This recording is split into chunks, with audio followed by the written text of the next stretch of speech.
It's Latinx Heritage Month, and on Grammy.com today, we're celebrating by talking to some of the journalists covering the thriving Latin music scene. We have an awesome group of panelists, and I want to introduce them by starting with Felix Contreras, who is co-creator and host of Alt Latino. Hey, Felix. Hey, thanks for having me. Next, we have Leila Cobo, who is VP of Latin Content and Programming for Billboard. Hi, Leila. Good to see you again. Hi, Jen. Likewise. And finally, we have Jennifer Mota, who is a columnist and multimedia creative. Hey, Jennifer. Excited to be here. So thank you all for joining me. I'm super excited to have you. And I want to get our conversation started with the tough questions. From Selena to the Latin music explosion of the 2000s to reggaeton's prevalence today, Latin music has been around in the US for a long time. Why has it been such an afterthought for mainstream US music publications? Felix, let's start with you. Well, given that I work for a mainstream organization, NPR I would be considered a mainstream organization. And I think that there are a lot of reasons, but primarily there haven't been people in the room to say, hey, wait a minute, this stuff is important. Hey, wait a minute, this artist is important. And I think that has a lot to do with in media, mainstream media in general, having the people to be able to point that out and then explain why it's important. I think that makes a very big difference. And you know, I think that people just don't understand it. I think that they try to, just like they do with the Latino vote, you know, they don't understand the nuances of all the differences of the cultures, over 20 countries, different cultures, different styles of rhythms, all of that stuff, all from Latin America, they don't understand that. So there are a variety of reasons why it doesn't have the prominence that it should. I have to agree with Felix. I think that there is a lack of representation in these rooms. Reggaeton is literally global, and the fact that a lot of hip hop platforms having the shared history haven't covered deeply producers like Tiny, or even the history, the evolution and the movement itself says a lot in terms of how they view the value, how they value the music.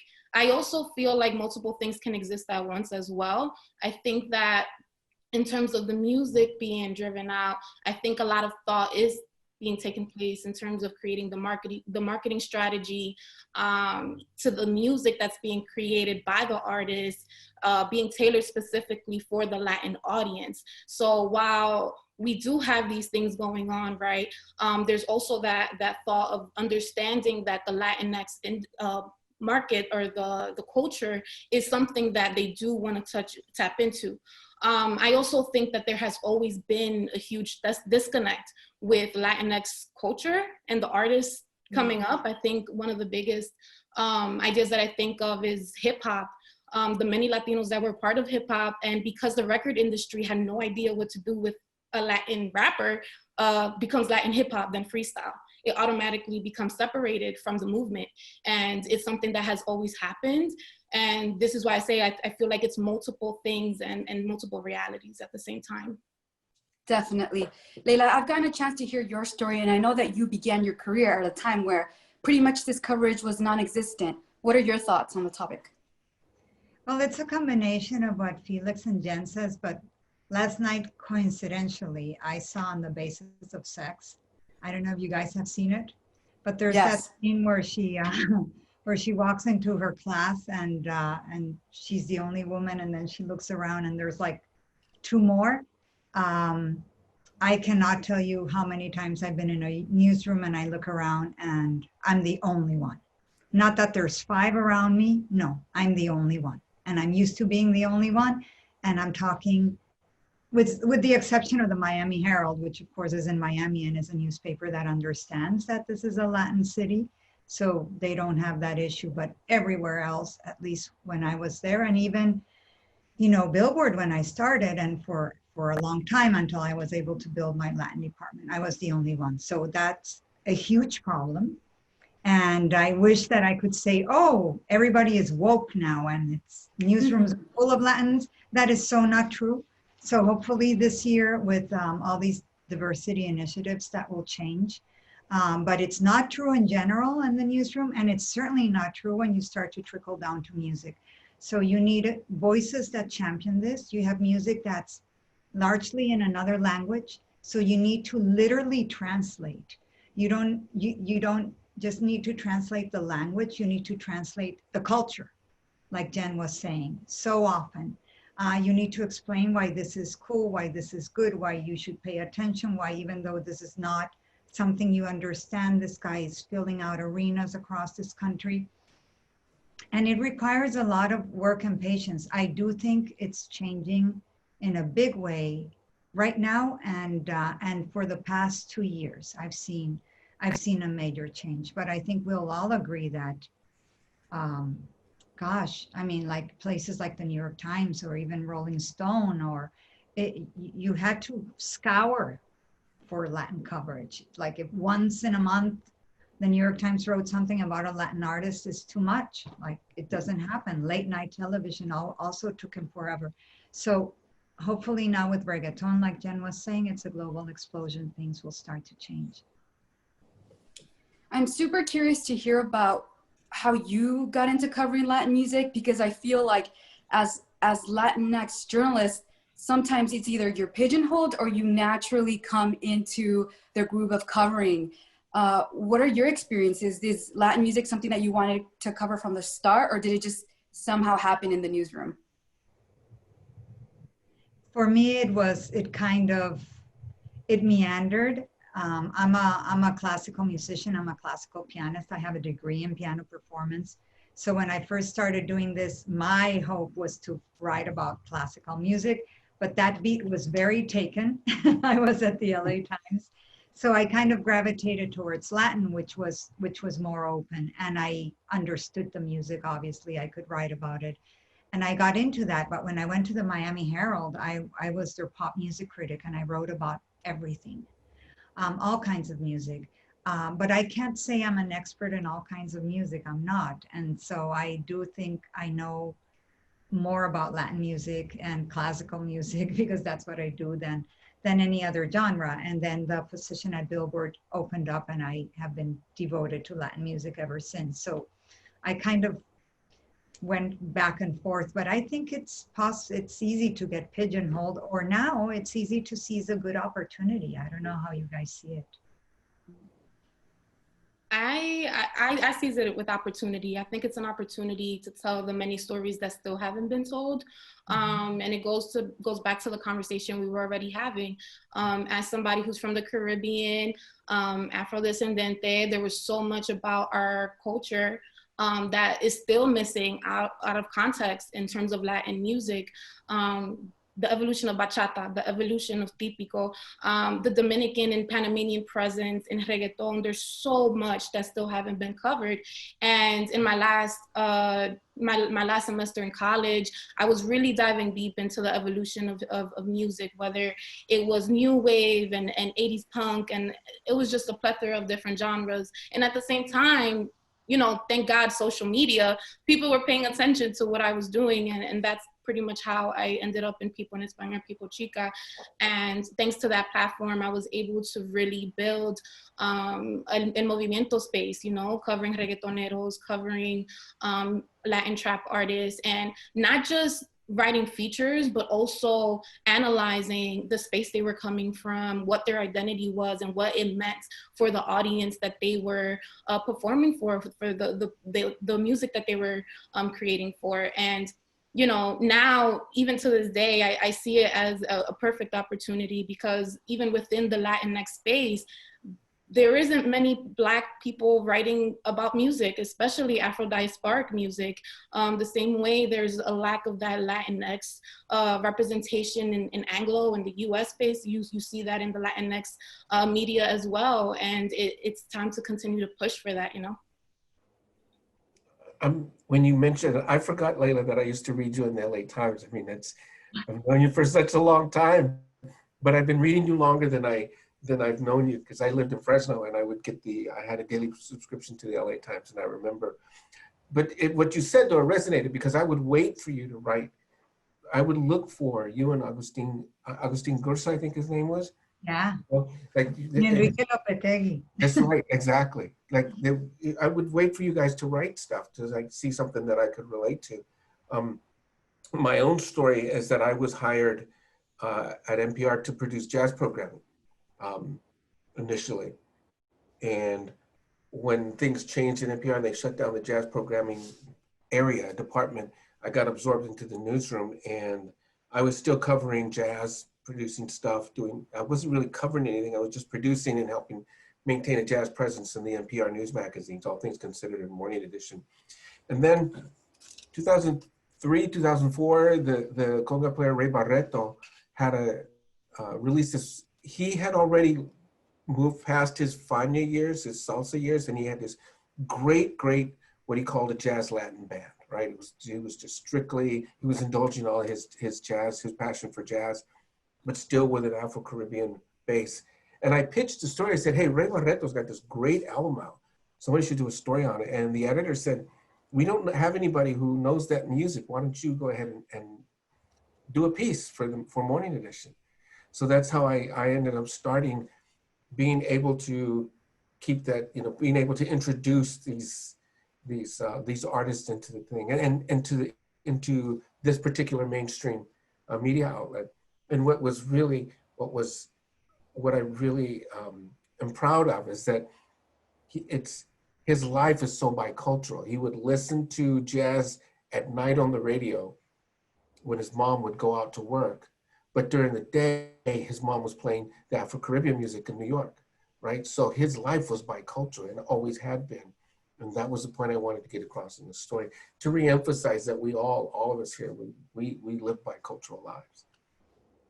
Exactly. And in some journalism topics, anyone can go ahead and take a subject on. But as many of you have brought up, Latin music's a little bit different. So I'd love to hear more about your thoughts around like the fact that, a lot of us are translators. How important is it that Latinx cover Latin music? I think it's Go ahead, Jen. I think it's extremely important, but again, it goes back to the first answer. Sometimes you have that one Latino in a public space literally doing the work of an entire team.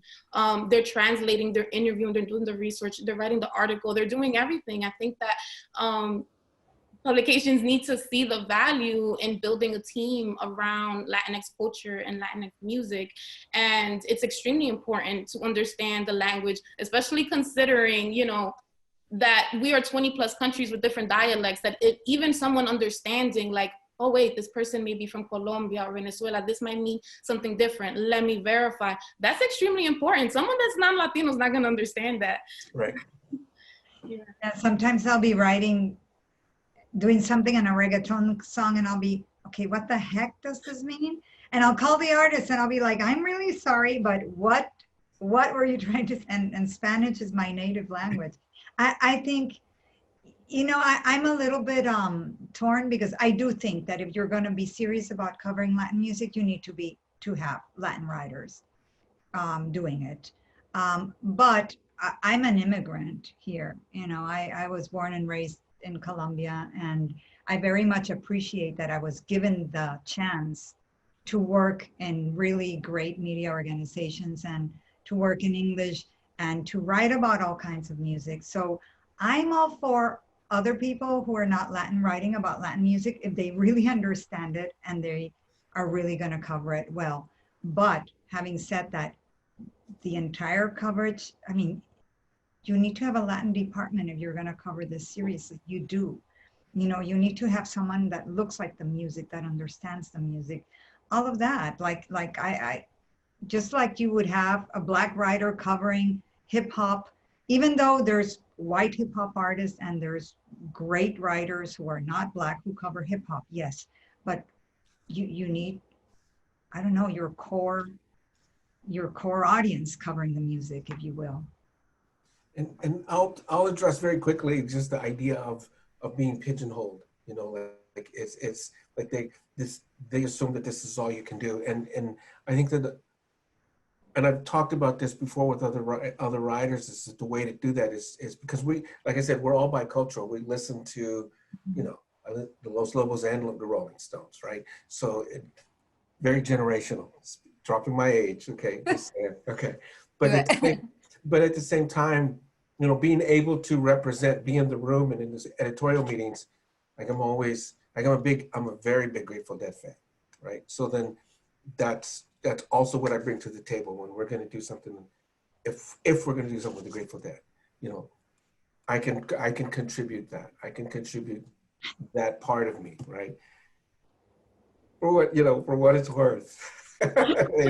Now we know, Felix. Oh, man. Love it. We're definitely multidimensional. And, you know, I'm gonna take advantage of the fact that I have 3 experts here on Latin music. I'd love to know what each of you, what genre, what artist, like, what are you looking at? And I know, like, you know, Jennifer, you cover reggaeton and trap, but even then there's so much in that. So I'd love to know what each of you are looking at right now. Right now, it's a weird time because I don't know, Layla, you're probably in the same boat. We're looking at our end of the year stuff right now. We're putting together all of our best stuff, our end of the year package. We start in late September, early October. NPR does this big giant, you know, there's playlists and all that other stuff. So I'm not really looking at newer stuff as opposed to looking back at the year that was and like, how can I present the variety and the styles of music that came out in a way that makes people appreciate all the differences and all that. So, you know, I'm still thinking back to Lito Pimienta's record and thinking about, which, you know, was curiously in NPR music, it was like cross demographic. There were just one Latinos that liked that record. So I'm thinking about those records. I'm thinking about that. But I will say that I just heard a record, again, reflecting my own personal likes. I just heard a record by a guy named Tino Contreras, who's a jazz drummer from Mexico. He's 97 years old. And he just put out a record, and it's a very progressive jazz record, and he's in his 90s, and he's Contreras, so of course I'm going to pay attention, right? Right. But it all depends, you know, what am I listening to? It all depends on, you know, what time of the year and what's going on and all that. That's kind of a scapegoat way out of not mentioning anyone specific. What about you, Layla? Nice. Well, we're in the middle of, I'm in the middle of planning our Billboard Latin Music Week, which is October 20 to 23rd, and which normally takes place in April with our Billboard Latin Music Awards. We postponed it now to October because of COVID. And for the first time ever, it's going to be completely virtual, and it's going to be, I think it's going to be pretty amazing. I mean, one thing that's great about Billboard is we've had the Billboard chart since the 80s. And so there's always been a Latin presence, and we've always been hit driven in all genres because we put out charts in all genres, in pop, tropical, regional Mexican. So the Latin Music Week this year is great, and that's what I've been very dedicated to. And we're going to have panels that are pairings. So we're going to have like Jennifer Lopez and Maluma talking about their upcoming film and their new music. Right. We're going to have Rosalia with Pharrell because they're collaborating together. We're going to have Anuel with Jamie Foxx. We're going to have Ozuna with Afro Verde, who's the head of his label. Balvin with Deepak Chopra. So I've been very immersed in that. Yeah, so Awesome. that's going to be a lot of fun. And then we have 2 panels that are going to be on the Rise panel, we call them, because we have a section on the website that's called On the Rise, and every week every 2 weeks we do a Latin artist on the rise, and we brought together 10 of those artists that we've collected through the last 12 months. So we're going to have Rauw Alejandro and Camilo and Sech. So I'm very pop driven right now and very chart driven, I would say, but I'm very excited because I think these are all artists that have really, you know, transcended barriers and are really attracting a mainstream audience and not just the Latin fans. So I've been very chart driven in the last month. Yeah, I've been very ingrained. I'm like backwards. I'm like in the history of things right now. So like Latin trap, like the early years, the beginnings. I think Latin trap is one of those genres that the history still isn't fully there. The New Yorkan presence and the importance of New York City in Latin trap, and even further, just the underground dembow scene right now coming out of the Dominican Republic. Since that is my main beat as somebody that's documenting the history of it, I've dedicated so much time in understanding the underground movement, the parallel movement, which is pretty much like a counterculture to what artists like El Alfa and Chimbala are doing right now. You know, they're going for a more commercial sound, and you know, people like Rochi RD and the producer Leo RD, they're making sounds that is specifically para el barrio. They're creating music with Dominican jergas, you know, Dominican jargon and words that are constantly told like, oh, you can't use this if you want to make it internationally, and they're embracing it, as well as people like in New York, like Chucky 73 and the 73 gang, they're incorporating dembow and drill music, and people in London are huge fans of the 73 gang, and it's incredible to see, you know, all these different movements gain so much fandom in different places. So yeah. Amazing. Love to hear about all this diversity in genres, because it's really important to understand that Latin music isn't just one thing. But speaking about Latin trap, a lot of artists in that genre and in reggaeton have gotten growing coverage in US mainstream publications. We had the iconic Bad Bunny cover in Rolling Stone, which, going back to our conversation, that couldn't have happened without a journalist that spoke Spanish, because as we know, Bad Bunny likes speaking Spanish more, or knows Spanish more than he knows English. So what do you feel like a cover like that says about the culture? Are we finally being taken seriously, or what are your thoughts around that? I hate to think that Rolling Stone is our measuring stick to be taken seriously, quite honestly. But having said that, I found it shocking that they had never done a reggaeton cover before. I couldn't believe it. So, and I think the last Latin cover I remember from them was Shakira. I could be wrong. So that made it all the more important. I think covers say a lot. We have a lot of Latin covers on Billboard because of the type of publication we are. I think we take Latin music very seriously. But yeah, that was a measurement. I think seeing ourselves in late night television is a big deal, because that's as mainstream as you can get.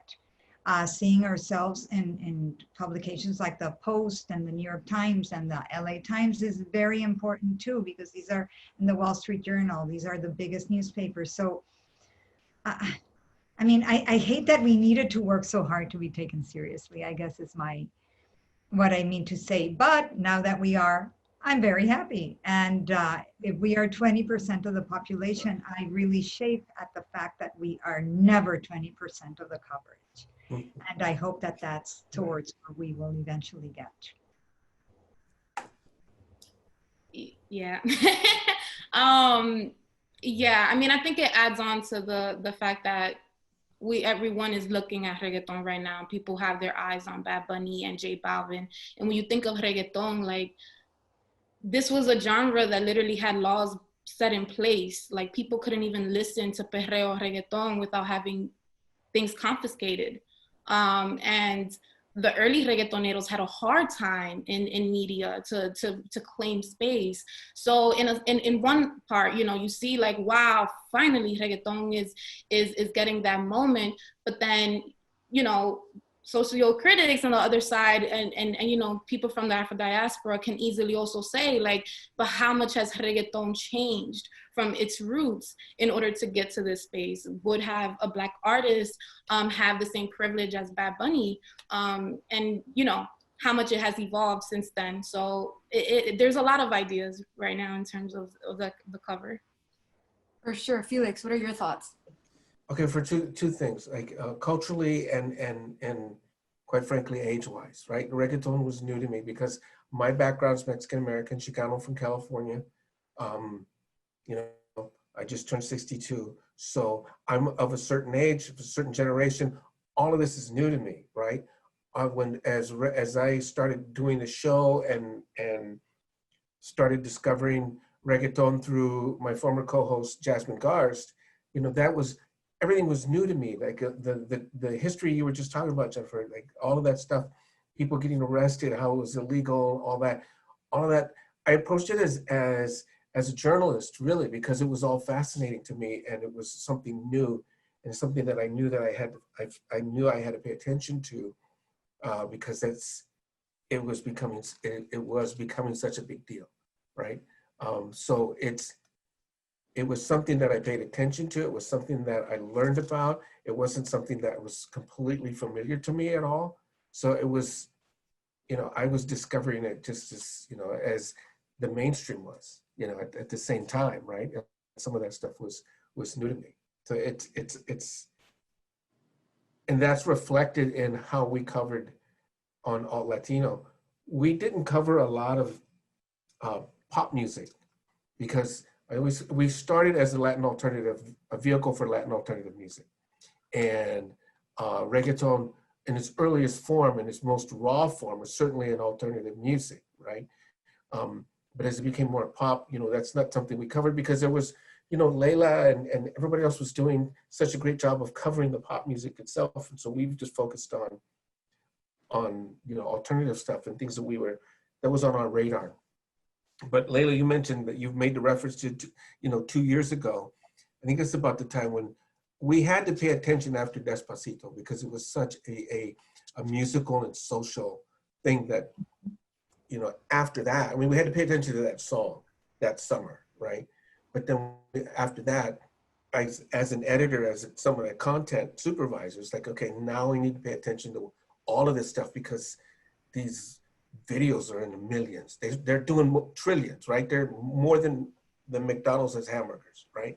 So there's other, I had to pay attention now because it's social, it's musical, it's economical, you know, it's the industry, all of that stuff. So I had to pay attention. You know what I found fascinating, especially in the last year, is that usually the media leads the conversation, right? The media is what's looking ahead and what's discovering the trends. And I find that in the United States, with Latin music, and not just Latin music, with Latin entertainment, many times corporate America has been ahead of the curve. And that to me is so surprising. Like, Felix, you mentioned McDonald's. Yesterday, J Balvin launched his big campaign with McDonald's. I don't know how much you guys know about that campaign, but it is the last time there was a celebrity with a name on their menu was Michael Jordan in 1990, whatever. And then following that, it was Travis Scott last month, and now J Balvin, who's a Latin artist. So he has the same campaign as Travis Scott. He's Latin. This is McDonald's. Like, you can't get more corporate than that. And so McDonald's gives it a nod. I don't know of any major US corporation that doesn't have a multicultural division. And yet I don't understand why large media companies do not do it. I am not going to rattle off names here, but it's so surprising. Like, where are your reporters of color? Where is your multicultural division? How are you targeting this reader? They just aren't. So I don't understand how it's clearly a business, it's clearly lucrative, and yet the media is not keeping up. Totally. And it's something I think about all the time, and understanding this country's history and knowing that there has been racism in the past and, you know, the recent racial reckoning. I'm wondering, do you think it's the language? Do you think it's a language barrier? Do you think the US is still struggling with the fact that a lot of people in this country, don't speak only English, or the fact that Spanish is one of the most spoken languages in the country? I think it's part of it. I don't know what Felix and Jen have to say, but I think the language is an issue, yeah. Yeah, I would say it's the language, definitely, you know, the language and the unknown, and then just not having, like we've all said, not having people in the room to understand the significance of why it's important. But at the same time, you know, you're having people who, obviously there are a lot of people watching these videos who don't understand it because they're just racking up a lot of numbers. So yeah, You know what I mean? It's the way it flows, right? And the editors and the decision makers, the gatekeepers within the media companies, I think. Yeah, I think that's what's the confusing aspect of it, is definitely the gatekeepers and not seeing the value in our music. Yeah, the Spanish or the language can be different, but a lot of our readers or the readers of your publication are listening to this music and have no idea what this person is saying. So it's something that I'm still trying to contextualize, honestly. I mean, I can't probably be much of help here, but I will say that's something that still doesn't make sense to me. Right, Yeah. because like just in journalism, and this is what I tell people that, you know, PR people, and I can only do so much, you know, like at the end of the day, I have an editor who ultimately makes the decisions. And as much as I can try to push an artist forward, at the end, it's not my call. So I think that you're right. Like it's a bigger conversation that needs to be tackled at various different levels. But going back to the positive, that is, you know, people are paying attention to us now. Do you think Latin music is opening the doors for other genres? Like we have K-pop, which has an immense following. Like, is it opening the doors for other bilingual music in other language? I think so. I think it's become normalized. A couple of years ago, I wrote an article about this, and then a very veteran industry executive wrote me a letter, which we ended up publishing, because he was noting that back in the 50s, the charts were very bilingual with hits from other countries, you know, in other languages, and I had no idea, and it was very eye-opening to me. So what he was saying was that it used to be open and then it kind of closed, and now maybe it's opening again. And I think that it's natural to want to consume music in the language you understand, obviously. I totally get that. I mean, it's natural for us to consume music in Spanish and English because we're bilingual. If I didn't speak Spanish, would I consume as much music in Spanish? Probably not. But it's music that's like you guys are saying, is having such an impact, and it's connecting with people at a visceral level anyway. But hopefully there will be more bilingual tracks from all over. I love the idea of a global musical world. Bilingual, bicultural. I remember doing what you said, Layla, going back to the past. You know, I did a whole show on the Jewish influence in Latin music from the 1950s in New York with mambo and all of that. You know, I think Josh Kuhn did the writer Josh Kuhn did a book and produced a record along that. You know, so you're right. There is precedent going back, but it's the pop music now is just, it's so strong. I don't know, you know, K-pop, I mean, what else is going to come down the pike? You know what I mean? It's exciting, and it's user driven. You know what I mean? It's not like somebody's in a corporate, you know, in a corporate boardroom somewhere, like, you know what, let's invent this thing called K-pop, right? You know what I mean? It's just this stuff just happens, and who knows what's going to come along. Yeah, I mean, I think this conversation is interesting because sometimes we often speak of like, oh, the Latinx explosion of the 90s, or like another Latinx explosion. And kind of like what Layla was saying, we've always been present and involved on like El Boogaloo and like, you know, different genres that were made by bicultural Americans, the descendencia of different places in Latin America.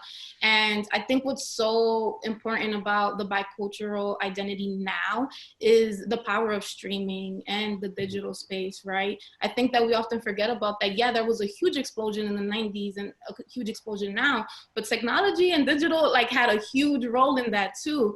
And when you think of like artists like Harlem rapper Melly and her incorporating Spanish and English in her rap music, and taking it further, Justin Rari incorporating Luis Vargas, a 1993 Bachata Loco de Amor in a rap song, which you know, I rarely hear bachata in a rap song, and it being accepted by non-Latinos is a huge come up.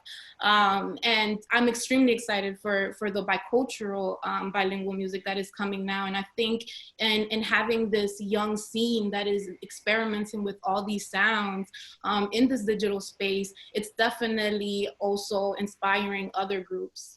And I love that Latin music, I mean, we're so diverse, like just naturally, we've done collabs. I know Tito el Bambino did it in a song that was Indian inspired, and naturally, you know, there are Asian Latinx, and we have just collaborations with K-pop and Latin music. So I'm really excited, really excited to see what happens next. But before then, there's just been so much going on in the country, the pandemic, and then after that, a racial reckoning. I'm wondering, like, in your eyes, how has the racial climate now affected Latin music? I think what was going on with George Floyd, the protest, and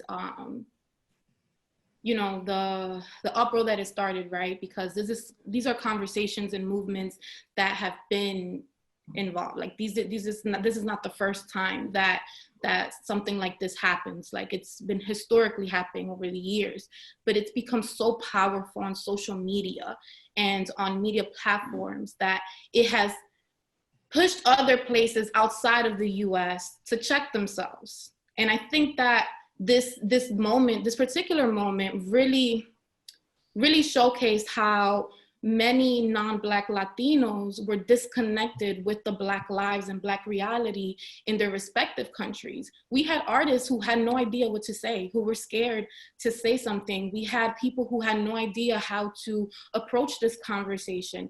And I think it opens up the many conversations of anti-Blackness in music, anti-Blackness in our respective countries, and how we approach that. I think that I always emphasize that media and music is programming. And for years, we've told Black and Indigenous folks, you don't matter, because when we only post artists that have a proximity to whiteness or a proximity to Eurocentric features, we are telling them that they do not matter. When we only incorporate certain cultures, when the same people of you know, lightness, are adopting this culture, we are telling them your culture only matters, your music only matters when this kind of person creates it. And I think that this was an important conversation that we need to have. And I think that many people are now being introduced to many conversations that they had no idea. I mean, I know personally people who are now just realizing they're white and Latino at the same time. Like, that happens. And how we can actually move forward from this, you know? The fact that so much of our genres is either incorporates instruments or derives specifically from the African diaspora, and we have like 1% of Black representation in all of our music, is a problem. And it's a conversation that we're still having, and I think a lot of people are learning, a lot of people are checking themselves. And I definitely feel that this all started with the conversation on George Floyd and people in Latin America realizing that this isn't a US issue, this is a global issue, and we may have different histories, but we definitely have a lot of the same problems. Oh, that was very well put. Yeah. There's not much we can add to that, really, you know. I mean, I just did an interview with Anatiju last week, talking specifically about the message in the music, and it touched on all the things that Jen just talked about, you know, the history of, even going back to the history of protest music in Latin America. We look at it from, you know, from high up and look at it in historical context. I think that there's some of that stuff, some of the traditions of musicians standing up, speaking truth to power, and even, you know, risking their lives in various Latin American countries over the years, resonates with what's going on here in this country. The issue, though, I think, is that I don't think that the people that it may be that sometimes the people in these movements here don't recognize the history that's already exists of this stuff in Latin America. So there's certainly, as you said, there's certainly an opportunity for everyone to learn something coming out of Right. this. Totally. Yeah. I interviewed, you brought up Lilo Pimienta earlier. I interviewed her for a piece about this topic, and she brought up how in Colombia, there's been erasure, right? Like, we don't even know our own history. It's been a great way to open up a conversation that was not taking place. You know, it wasn't taking place in our Latin countries, which have similarities to the history here, but are also very different. I don't think you can say that they're parallel histories, because they're not. Mm-hmm. But at a minimum, it opened up a conversation that hadn't happened. It hadn't happened seriously, and it needed to happen. And I think it was also kind of surprising to find how many commonalities we had with the Black Lives Matter movement and the Black experience, and also to see how different it is, because it's not the same. But I think the entire conversation, it opened up an avenue of conversation that wasn't there before. And talking is the path to understanding. Really, these things can't be left unsaid so long. So I think it's all been, I would love to see more of an impact in the music, to be honest. I think there's been an impact, not in the Latin music specifically, not exactly the impact I was thinking. I thought people were going to have much more to say, especially people in the urban movement, through their music. Then again, I don't want to judge people for using their music for social or political causes or not, because I think that's such a personal issue. Yeah, I have to agree. I've been very disappointed with the Latin industry in terms of how we've approached, because I'm part of this, but you know, as a collective, we haven't gone as hard, especially considering that, again, reggaeton, Latin trap, all these genres is Black, and música negra, it's Black music, and the little visibility to the situation that artists have been giving it is really saddening. And I hope that moving forward we can find ways, because an artist not understanding how to speak about something, that's okay, but they have amazing platforms with millions of followers. You can easily just get a socio-critic or an activist who've been in the forefront fighting in Colombia and Venezuela and República Dominicana and all of Latin America for Black rights, because again, organizers exist in Latin America as well, because we do have our issues. Creating space for these people to talk about what's going on, that's a great avenue to approach a situation. Listen, I don't know what to comment on this, but you know who does? The socio-critic, Zaira Kelly. I will lend my platform. I will pass the mic. And I think that if we approach this conversation with not a I attitude of like, oh, I can't speak on this, and actually pass the mic to people who have been at the forefront and who have experienced this, I think we can actually start evolving more as a culture as well, and start understanding, because the concept of la raza latina is very dangerous. Us thinking that, or being categorized as one single race, is dangerous, because it erases the Black experience and Afro-Indigenous experience. It erases the racism, the discrimination, as well as the displacement that happens in their countries. And that's what I wanted to add. Yeah. Right, because Latinx is an ethnicity and not a race. But there's an argument to be made that we shouldn't go to pop stars, we shouldn't go to artists for politics or certain types of representation. It sounds here like in this group, most of y'all think there is an argument to be made against that. And am I getting that feel right? I just think it's a personal decision. I mean, I think one thing is to speak, another thing is to use, I think it's two different things, because there are artists that are very vocal about what they say, but their music is separate from that. And I think people, when they make music, they have to make the music they want to make, la música que les salga. Uno no le puede decir a alguien, you are obligated to do this in your music. You can't do that. I mean, I think people do whatever they want to do in their music. But I think what Jen is saying is that they do have these platforms that they can use in other ways, and not, the music creation is one thing, their opinion on different things is another. I think for some artists it merges, and for others it doesn't, if I'm making any sense. I also think that if you're an artist and you're known for being political and like pushing for different rights, and you just stay silent for Black lives, it also speaks loud for a lot of people in the community. Oh, yeah. And I think that's also something very important to know. And also, another great way is also creating that space for Black artists who may not have the access or resources to be in specific genres. There's so many ways that we can evolve and actually move forward, but I don't think that people are ready to listen yet. A lot of these artists who are having a hard time can easily make space and create visibility for artists, musicians, and activists. Well, I want to end this awesome conversation looking forward. Where do you see music journalism headed, or where do you want it to go? All bets are off. Everything has changed because of the pandemic, because of the social movement.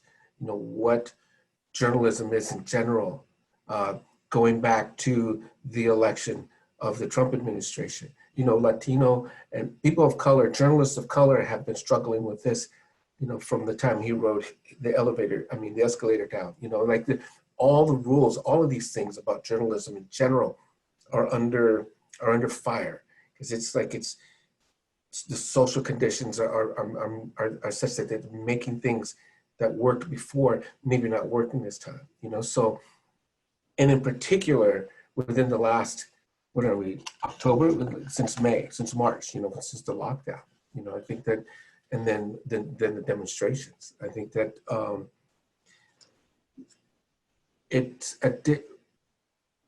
we have to cover it in a different way, you know, and look for things differently.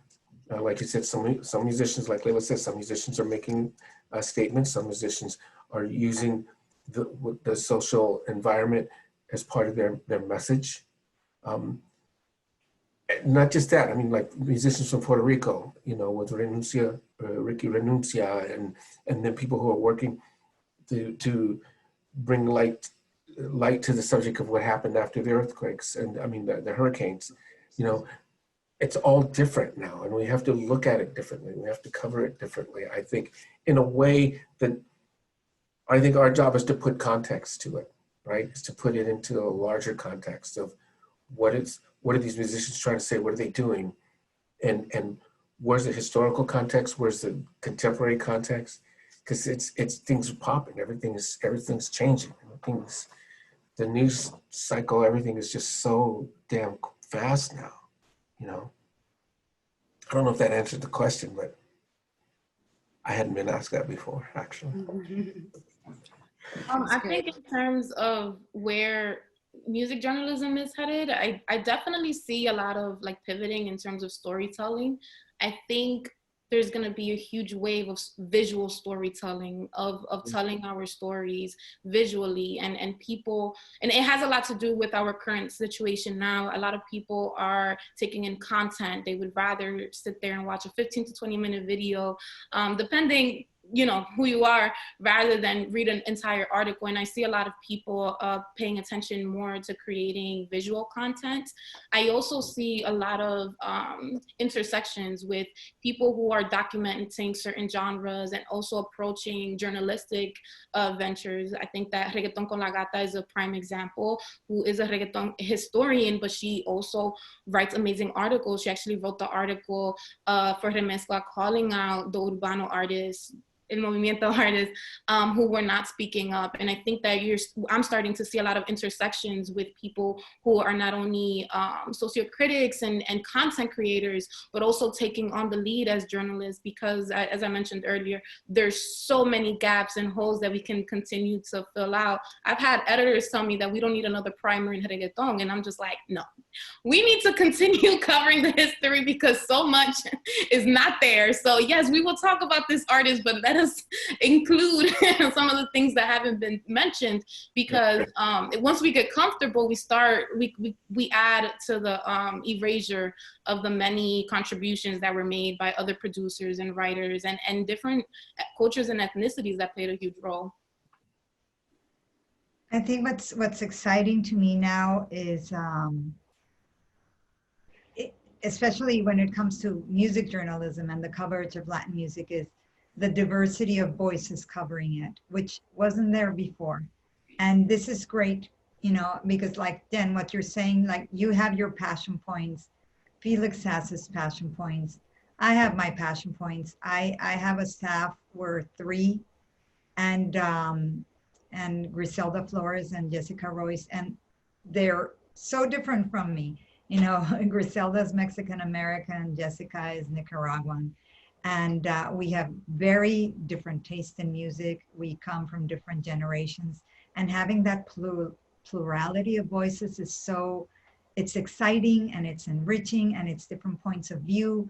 And for me, what's very important though, is not just like the artist and the storytelling, but the quality of the music. Like a lot of times we'll be discussing like, should we cover this? And what it really boils down to a lot of times is it good? Is it good? Like I'll say, is it good? Is it worthwhile? Should they be artists on the rise? Are they good enough to be there? And that to me is important because I think that that's been lost a little bit. That in the whole process of let's get clicks, let's write about people that get clicks, let's write about what's popular, we sometimes forget what's good. And at the end of the day, that's what pushes the music forward too. I think the quality of the music has well, it goes up and down, but overall, I think there's really cool music being done right now. And that's what's brought us to the attention of more and more people. And we have to keep an eye for that. I think that we have to nurture artists who are trying to do good art, whatever kind of art it is, you know, from wherever it comes from. And having a plurality of voices is exciting. I think we're going to hear so many more stories in the next year or two. Jennifer, you brought up visual media, but I've been seeing a lot of research saying that podcasting is only going to grow. And I'm really curious to hear from you, Felix. What do you think? Do you think music journalism might go podcasts? It depends on if the media companies see the value in the music and in the podcast. You know, I mean, the industry. I mean, the research shows that music podcasts are not downloaded as much as, let's say, narrative storytelling. Our own experience, all Latino and all songs considered, you know, we have smaller numbers compared to something like Hidden Brain, for example. The answer to your question is I don't know, because then it all depends on if somebody comes up with something interesting in a way that's going to, you know, make people pay attention and listen. You know, like I would love there to be more Latin music podcasts so that I can learn, I can see, I can compete, right? I mean, there's also that idea of the more the merrier. Let's try to make it all go toward the same goal of illustrating and reflecting music. But it's, you know, if you're asking me to tell the future, don't know yet. Don't know yet. It's a good question. It's a good question. And it raises the quality, doesn't it, Felix? Because the more people doing it, you're saying you have to compete. Yeah, you know, we have to compete. It's like, I'm no longer the only one. So I have to do, like, my work has to be better and better. And Jen, I think that's really important. Like, we're being forced to really do quality work. Like, this is good stuff we're doing. And having so many people around us doing it forces us to raise the bar. Yeah, I think it's tricky because I remember when I first graduated, everyone's like, journalism, no, that's dead. Like print, digital, that's all dead. Like you're not gonna do much in journalism. And years later, journalism is still thriving. We're still writing great stories. So that question is a bit tricky too. Yeah. We'll definitely have to wait and see. And I hate to end it here, but we have to go. So Leila, Jennifer, and Felix, thank you so much.